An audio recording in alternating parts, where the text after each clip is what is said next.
Hello and welcome to episode 8 of the Kyero Property Podcast. Now, we have covered some massive topics in this series so far, and now we're at the stage of moving day itself. So, you've made your successful offer, you have your dream home in Spain, and now there is just the small matter of moving your entire life.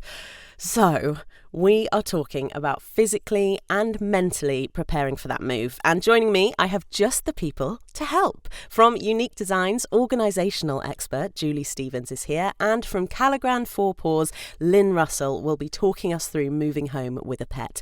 Welcome to the podcast, guys. Thanks for being here. Hello, thank you.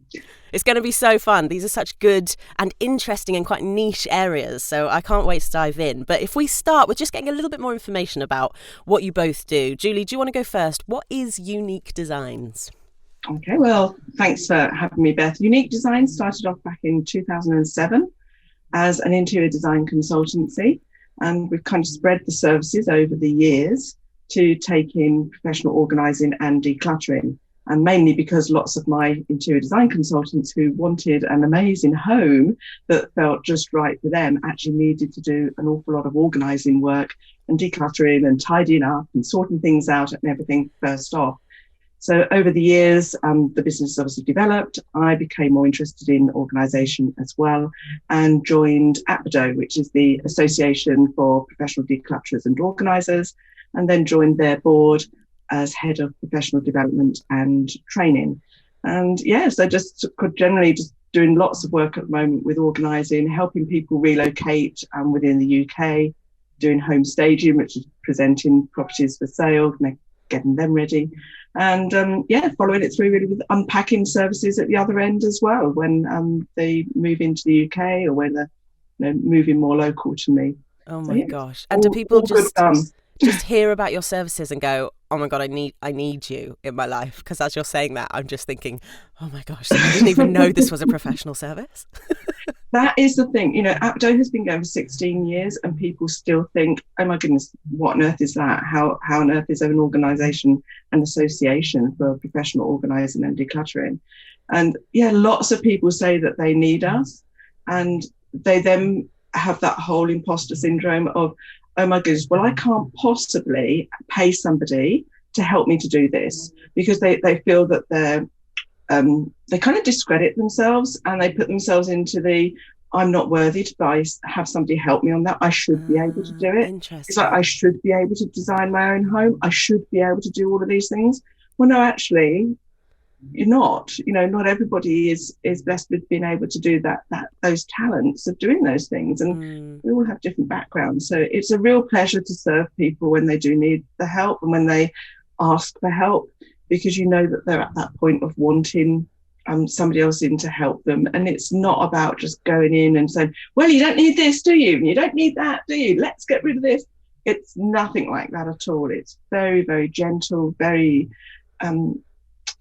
very humbling experience just to get alongside somebody and really nurture them through challenges that are really deep set within them, and then to bring that full circle to design a home for them which they love and is so reflective of who they are. They go through this whole process of discovering who they are in this journey of getting organised. Yeah, and it's actually a really personal one. Like, I can fully see that. Absolutely. And Lynn, you're at a different kind of side of things, but it's still very much focused on helping people and providing a service and keeping people comfortable. So tell us about Calagran Four Paws. We have offer a pet transport service. We offer a bespoke door-to-door pet transport service, and we only transport one family's pets at a time. So, for example, if you have 2 cats and a dog, that's all that's in the vehicle. That's all we take. We don't have lots and lots of pets from different households on board. It's just one person or one family's pets at a time, because we understand it's a member of their family and they're precious to them. So when they hand over to their driver in the UK to be taken to Spain, for example, it's that driver that takes care of their pet during that journey. Totally. And it's got to be a huge thing. I speak as a dog mum myself, but I'm just thinking when people I've spoken to on the podcast, It's really important to keep your pets comfortable on that journey. That it's probably a long journey, probably multiple days away from the owner and things like that. How do you find that process when you first meet an owner? Is there an anxiety there about the move? What's Yes. that kind of initial conversation like? Yes, usually what we do is we talk them through the process.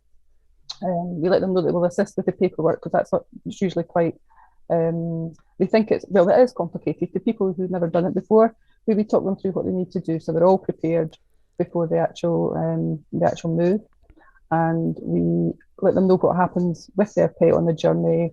Really, the drivers look after them as if they're their own pets. So they take them into pet-friendly hotels for overnight stays. They're not left in their vehicle overnight. They stop every 3 to 4 hours for a toilet break, let the animal stretch their legs. If it's a dog, not the cat. So yeah, they are taken care of by the driver as if it was their own pet, and that usually alleviates the concerns that people have.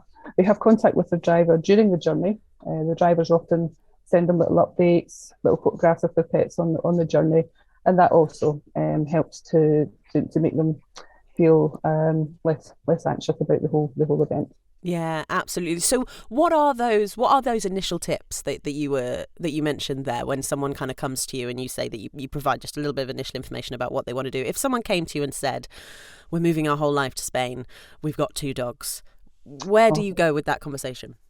The first thing you need to do is ensure that the dog is microchipped, and then the next step is to arrange its rabies vaccination if it hasn't had one already. Dogs and cats can only get a rabies vaccination at 12 weeks and older, and then thereafter they have to wait 21 days before they're allowed to travel. So even an adult pet, if it receives a vaccination for rabies, it must wait 21 days. So the preparation has to start a few weeks in advance of the actual move-in date. So we let people know that so they can make arrangements with their vets, and nothing's left to last minute.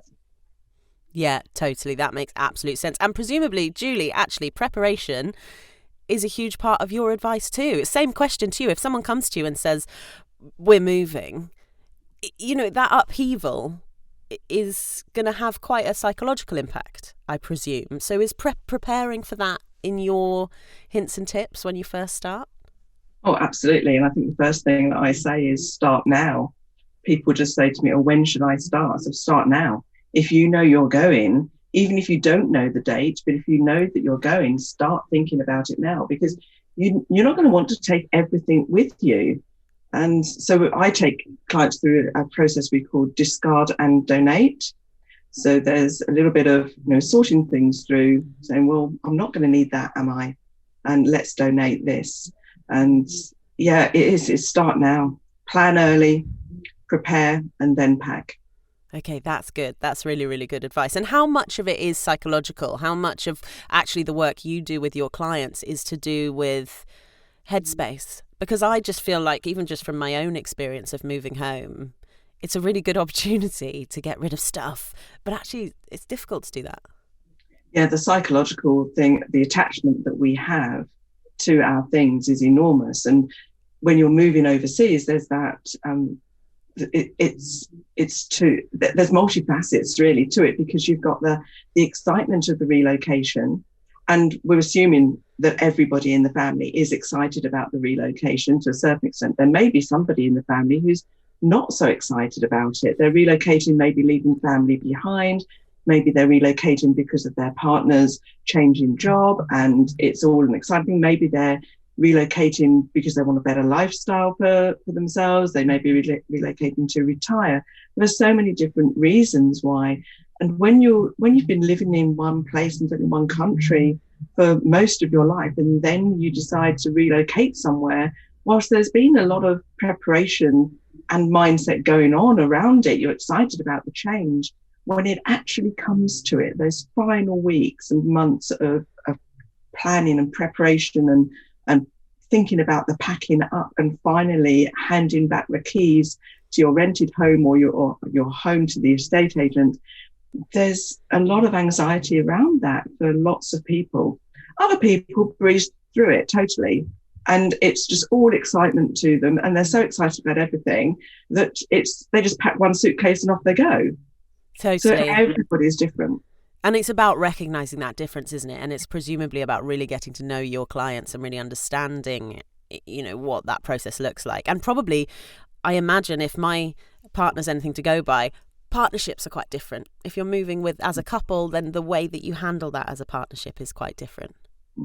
Yeah, absolutely. And I think that's where, getting in as early as you can within to help somebody is essential, because you don't go in at day one, your first consultation meeting with somebody, to say, right, let's get packing then, where's the boxes? You kind of got to go, okay, so let's look at the strategy here, let's build a strategy. And you're starting to find out how it works for them, what their relationship to their home is, what their relationship to their things are.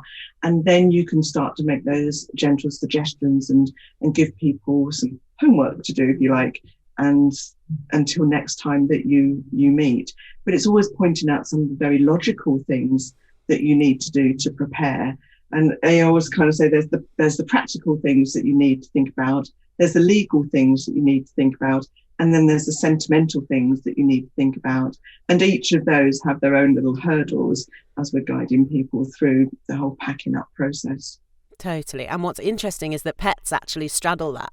So what Lynn's talking about, they're going to straddle the sentimental and the legal. Julie, do you deal with people who are moving with animals? I just think of how much stuff comes with my dog, which is, I just like buying her toys. But there's a lot to think about, even just from, dog house and dog crate and travel crate and all of those kind of things. Do you deal with that?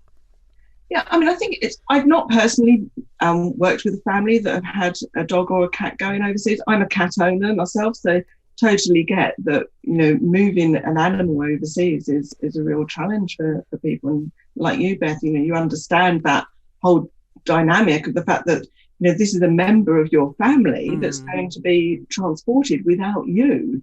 They're going to go alone. You're going to go in an airplane maybe, and they're going to go by road or something. There's this real kind of, challenge around that.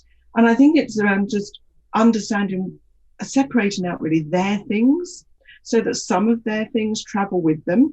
So they've got their favourite cuddly toy, or they've got their favourite watering bowl, they've got their favourite food bowl, they've got their favourite food, they've got their treats, they've got the ping pong ball that they play with all the time. That there's elements of things that they're going to travel with, so that they feel at home in that crate and what have you as they're travelling. And then there's the things of, okay, making sure that we pack their things separately in another box for transportation, so that when you both meet again in your new home, you can go, where's the pet box? And you can start to unpack the things for them, because they're as important as your 5-year-old child is to you. And not knowing where your pet things are is going to be really, really challenging if you get to the other end of your journey and go, oh, where's the box with the dog stuff in? Yeah, totally.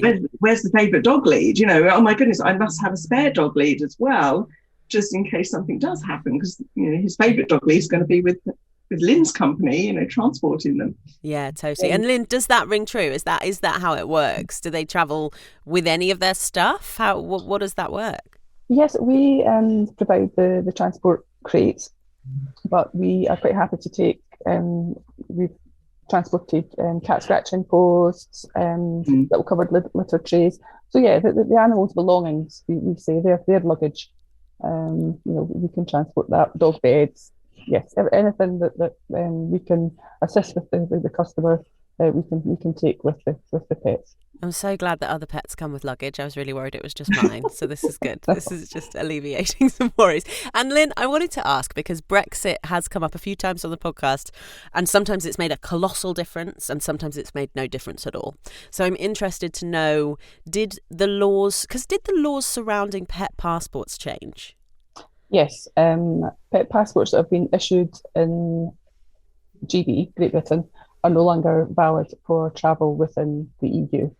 If it's been issued in Northern Ireland, which would only happen this year, it is valid, but those that were issued in Great Britain are no longer valid for travel. Interesting. So what options do people have? If they've never travelled with a pet before, then it's an annual health certificate they need to get from their vet in the UK. And that's kind of just saying your animal is healthy enough to travel, or your animal is healthy enough that they probably won't need vet care when they reach Spain, for example? Is that the point of that? The main point of it is to make sure that it is identifiable, hence the microchip, and that it's been rabies vaccinated and has a current rabies vaccine. That is the main point. There is a sort of fitness for travel section for perhaps pets who are a little older in years, but that is the main requirement for that health certificate, is to identify the animal and to show that it has a current rabies vaccination. And I know that it's been a bit of a strange time where no one's really been travelling, but did you prior to the pandemic, did you notice a decrease in people taking their pets on longer journeys? We actually had an increase prior to Brexit for people that wanted to make the move prior to Brexit, because I think for people relocating, there was different rules as well, and that they had to be resident in an EU country that they were going to stay in prior to the UK leaving the EU. So we noticed an increase from that point of view. And then we, as a company, just decided, because of Brexit and the issues that Eurotunnel, I'm sure we all saw in the news, that January and February, we just didn't do any transport. Because of an animal welfare point of view, we didn't want pets sitting in queues of course, yeah, either side of the channel or anything like that. So we just postponed anything that people did want to go on, and just advised them that it would perhaps be best to wait until everything has settled down. Yeah, totally. That makes sense. Do you know what? That's not something I thought about at all. But of course, it's not viable. And No. What about if it's not land travel? Are there other ways for them to travel? I'm just kind of thinking, people put their dogs on flights. Do people put their dogs on boats? They do. Not just dogs either. Sorry, I'm so biased. I'm just like... No, I mean, we primarily talk about cats and dogs, but we do offer transport for rabbits, hamsters, other small pets. But it is predominantly cats and dogs that we move. So people, yes, they can choose to fly their pets, but this year, because of the circumstances, there've been such a reduction in the number of flights available, and a reduction in the number of places for pets being able to fly. So more people have been requesting road transport, and we also offer an owner transport service. People can travel with their pets. We can accommodate up to 2 adults with their pets travelling as well. So that has been used a lot this year so far. Yeah, I'm not surprised, because that just gives the option of maintaining that kind of closeness, I suppose, if you are feeling particularly worried. Yes, yeah. Yeah, that makes sense. And I wanted to talk, so once you arrive, and Julie, maybe this is a question for you, in terms of settling into a new space, assuming the packing has gone well, are there tips for settling in? Are there things that you would do first to sort of, I don't know, make yourself feel at home in a space? I think one of the things that you do is, when you're packing, you're actually thinking about how are you going to use your items, certainly your personal decor type items, in your new home. So I would suggest, at least getting some pictures up on the wall, even if you think, well, I'm going to be decorating, doesn't matter, put some pictures up on the wall so that it starts to feel at home straight away. Have plants around. If you've always had plants in your home, plants are another great living thing to have alongside you. So get your plants in position and let them start to create these spaces for you that make you feel at home straight away. I think the other thing in terms of unpacking is, if you've got a family, give members of your family responsibility for unpacking their things. Obviously not quite going to happen with a 2 and 3 year old, but even so, just allowing children control over their areas to both pack and to unpack will give them the sense of, this is my new home, and allow them to start to feel as though they belong. I think I always say as well, there's sort of the food parcel type packing, and sometimes obviously it depends on how you're traveling, whether you're traveling before your goods most of your goods arrive. So if everything's sort of coming by road and may not be arriving 2-3 weeks after you, certainly more international travel, but to Spain, maybe that time span is actually quite a lot shorter. And have a separate bit of, this is my emergency rations types of things for the first week, 2 weeks, 3 weeks, already prepared. And when you're unpacking those into your kitchen, food is always a great bringer together of families as well. So yeah, have your kitchen things prepared to be unpacked fairly quickly. And obviously, if we're British and moving, we do like our cup of tea or even our cup of coffee these days. So making sure that you've got those supplies ready and, within arm's reach, I like to say, the tea bags. Totally. And the milk is there. So the world's a happier place with a cup of tea. Exactly. And it's always something I overlook. I have actually done exactly that. Been like, we need 2 mugs and 2 tea bags and some milk. And I've just put them all, Pack them in a separate box, colour code it. And the colour coding system can work in many different ways. I've had a client who wanted to colour code everything as being red meant that stop, pay attention, this is me, you need me now. Whereas lots of other people have said, actually, no, I want that to symbolise green for me. So I want green labels, which means go, go, go. So again, it's different colours and have different psychological responses for different clients. And so when you're using a colour-coded packing system, it's making sure that it works for the client, not just because that's what you might think you want your red, amber and green to be, but actually, what does that mean for you, Mrs. Client, Mr. Client? How will you respond to that? If you come across your red boxes, are they the urgent boxes to open first? Or are the green boxes the boxes you open first because it's got that high energy of go, go, go action to it? Totally. And we're going to be covering later on in the podcast questions from people about removals companies. And there are lots of questions about that. And people sort of, I think there's an element of trust and you're putting your trust in a removals company, or would you try and do it all yourself? Do you have an opinion on that, Julie? Do you have advice on whether to use them? When I moved home to the place I'm currently in, it was a really busy time for us. I was studying as a mature student. We were on summer break, but I was about to go back to university for my final year. So there's loads of stuff going on. And we were about to move. Everything had been delayed. It was all just kind of crazy. And the best thing, I say to this day, that I paid for was to have the removal company pack me up. And I say that to everybody. Now, I had spent a long time beforehand sorting through lots of things. Both my husband and I were bringing basically 2 homes into one. So it was a case of, he needed to sort his stuff before he sold his house.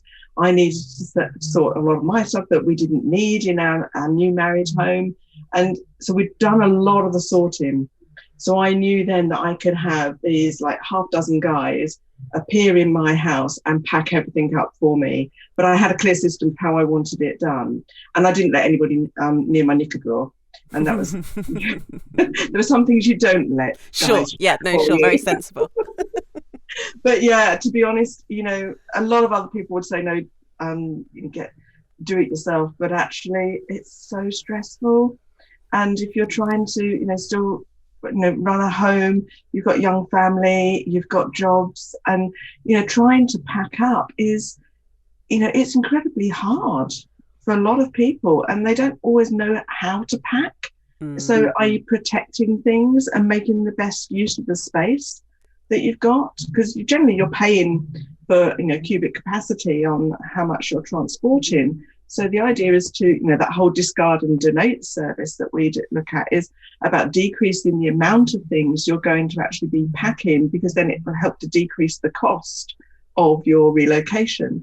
And again, say with the actual packing up of the boxes, it's the removal company guys now, seem to have a really great way of doing it, and they just get it done, and it's just so quick.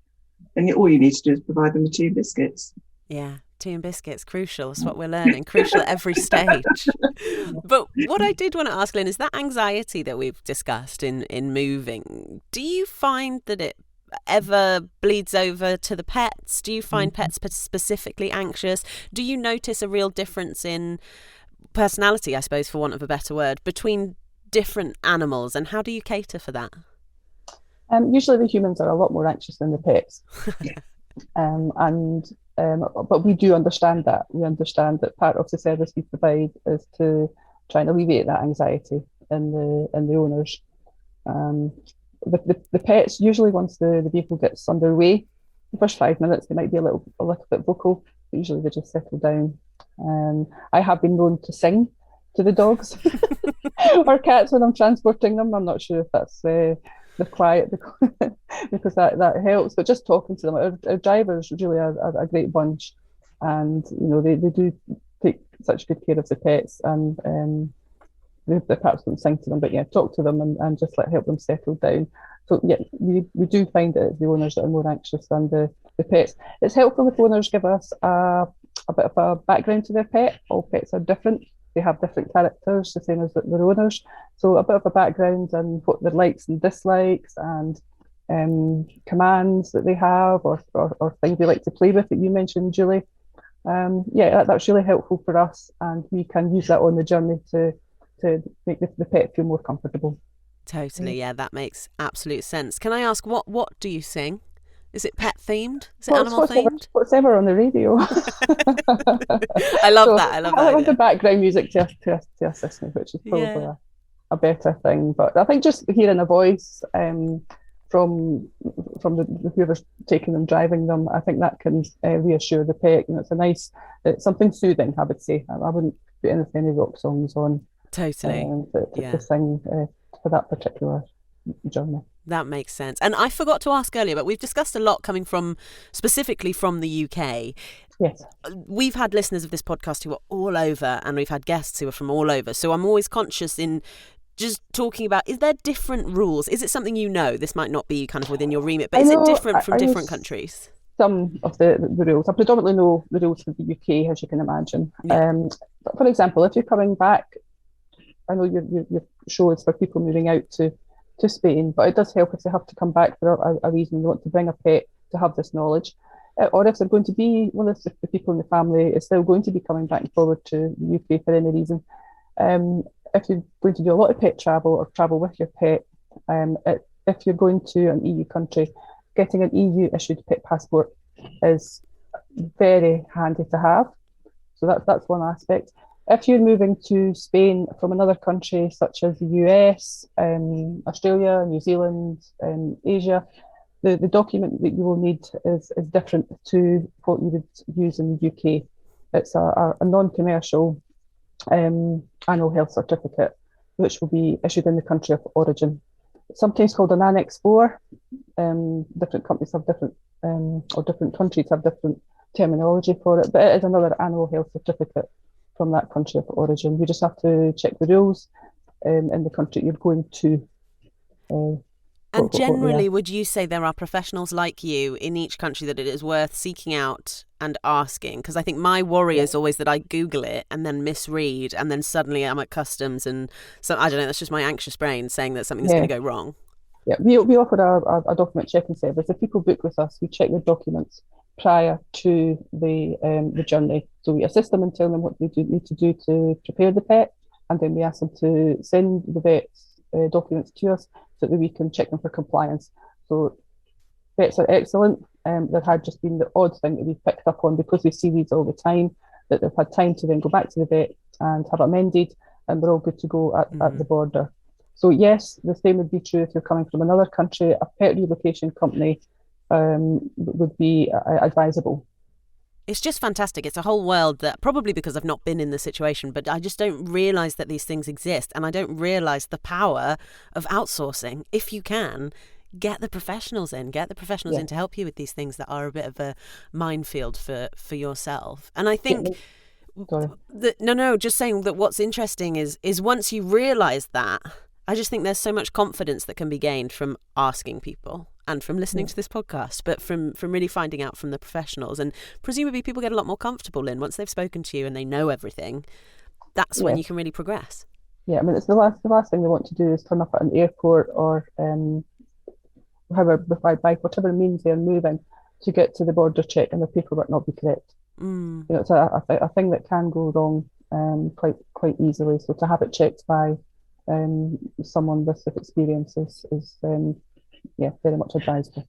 Totally. Well, we are coming to the end of this chat, but Julie, I wanted to ask you, is there anything that we've we've not covered, I suppose? I can see the absolute necessity of preparation. Are there legalities that we've not covered? I know we've talked about the pet legalities, but when it comes to your stuff, are there things you need to consider in terms of a legal sense or not? Not sure whether there's anything on a legal sense. Obviously, there are things that you cannot take into another country legally, so that would always be up to the individual to make sure that they're not taking certain things in. So, for instance, at the moment, I've been helping somebody relocate from the UK to Canada, and they had a lot of taxidermy, and you can't take that into Canada. Now, whether that's the same for Spain, I've got no idea. So again, it's about making sure that you understand yourself what the rules are for the country that you're going to. You may find you have this, wonderful collection, and you actually can't take it with you. I think the other things that are worth mentioning, and sometimes are probably overlooked, are things like all of our electrical gadgets and appliances. If you're moving from the UK, we've got 3-pin plugs here and 12 amps. You're moving out to Europe, it's different. So you're going to have to think about the power supplies or the leads and any of your gadgets, and actually think, well, do I actually need this, therefore? Do I need to donate it? Do I need to make sure that I've got a replacement in mind as soon as I get it? Is that kettle for that cup of tea actually going to work when I get to Spain? Because it's different. One travel adapter is going to be fine, but that travel adapter is not going to last you, forever, for your whole life in Spain. You're going to want to make sure that you've got some future proofing in there. And you may decide, as part of this whole, pre-organisation before that packing day, that you have gone through all of your gadgets and made sure that, everything is going to be working. There's nothing worse than not being able to have the TV set up, for instance, for your children. That's a really good thing I saw actually the other day, was the photograph of the back of the TV unit and the sort of DVD and whatever other gadgets that might be associated. Take a photograph of the back of it so that you know where all the cables go, label all the cables.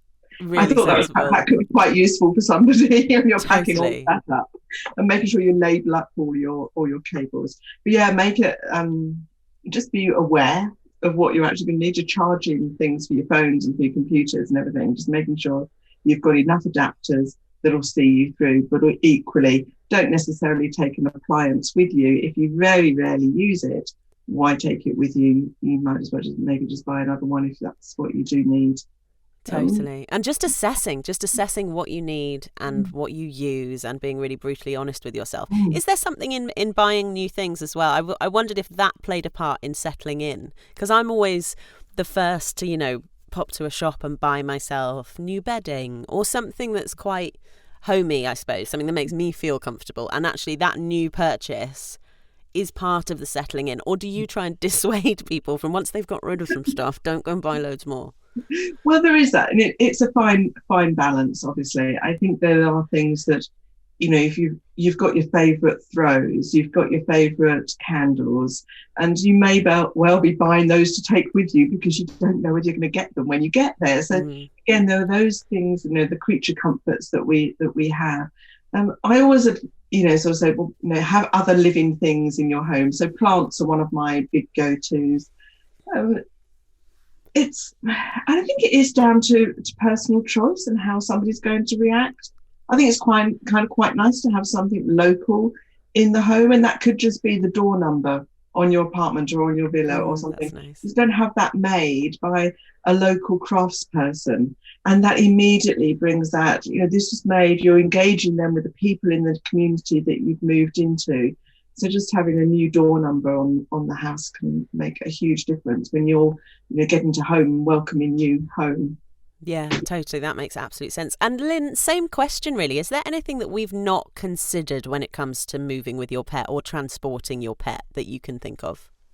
It's a question we're asked quite a lot, is if a pet isn't used to doing a lot of travelling, is there anything owners can do to, as I was going to earlier in the podcast, preparation. If the pet doesn't particularly like travelling, we ask if it's possible, if people have access to a vehicle, to take them on lots of little short journeys beforehand, 5 minutes, and make it a pleasant journey, somewhere nice to take them a walk, or if it's the cat, put them in the car for 5 minutes and bring them back home, and then make a fuss, have a play, treats. So do lots of these little journeys, and then just increase them if you can.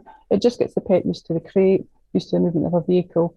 So we find that helps the preparation. And the only other thing that I think perhaps we haven't covered that's quite important, if you're relocating with your pet, that it moves within 5 days of your travel. If it's not travelling with you, if you're sitting on a flight or with a company like ours, there's a 5-day rule. It should travel within 5 days of you, or the paperwork is different. As in, if I was to leave on the Monday, the pet would have to be travelling before the Friday. Is that how you? Is that what you mean? Or the 5 days prior to you, as long as it's within 5 days, or the paperwork and the rules since Brexit are different. Okay, so it's not that you can't do that; it's just that it's different paperwork. Different paperwork, and it's like a few more procedures, custom document, etc. So it is important to be aware of that. Yeah, that's really helpful. And different pricing, I presume? Slightly. There's a few more steps to be done regarding the paperwork, so and a customs document. Actually, that would be really useful to know. Is overall cost of moving a pet, is there a ballpark figure that's sort of, I mean, I know there are so many variables and it depends on which service and how you decide to do it, but is there any basic charge that, the Spanish government are going to charge you for taking your pet in? No, I'm not aware of any charges that the other Spanish governments impose. I think there's different rules for different regions of Spain that you must register your pet, and so that will depend on the area that you're going to.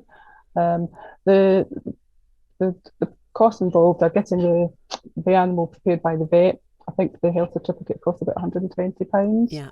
The vaccine, I think, is around about 25. And it's so vet dependent as well. It's probably worth talking to your vet about that. Yeah. I mean, then you've got to consider either the flight costs or the ferry costs or the Eurotunnel costs, and then just if you're taking the pet yourself, the fuel and the tolls in Europe. Yes, remember the tolls. I feel like I've been there as well with no change. Yeah. But I think that's brilliant. I think we've covered absolutely everything that I wanted to ask. And thank you both for being so generous with your time and your services. I love what both of you do, and it's so niche. But thank you for being here, Julie. Thanks, Lynn. You're welcome. You're welcome. Thank you.